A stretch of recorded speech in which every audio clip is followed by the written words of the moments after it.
மாலை ஜெபம். எங்கள் அன்புக்கு அதிகமாய் நேசித்து வழிநடத்துகிற எங்கள் அன்பின் நல்ல பிதாவே, இந்த 12ஆம் தேதி 11ஆம் மாதத்திற்காக உமக்கு நன்றி செலுத்துகிறோம்.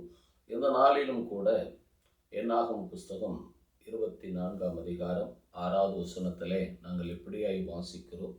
கர்த்தர் நாட்டின சந்தன மரங்களைப் போலவும் தண்ணீர் அருகே உள்ள கேதுரு விருட்சங்களைப் போலவும் இருக்கிறது என்று நாங்கள் வாசிக்கிறோம்.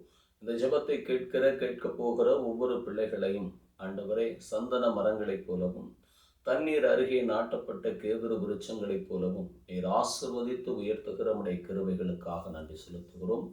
படிக்கிற பிள்ளைகளுக்கு தகப்பனே ஸ்தோத்திரம் ஆண்டவரே, ஞானத்தை கொடுங்க. உழைக்கிற பிள்ளைகளுக்கு பலனை பெருக பண்ணுங்க ஆண்டவரே. திருமணம் முடியாத பிள்ளைகளுக்கு ஆண்டவரே திருமணத்தை கைகூடி வர பண்ணுங்க ஆண்டவரே. குழந்தை இல்லாத தம்பதியினருக்கு ஆண்டவரே சோதரம் புத்திர பாக்கியத்தை கர்த்தர் தரும்படியாய் ஜெபிக்கிறோம்.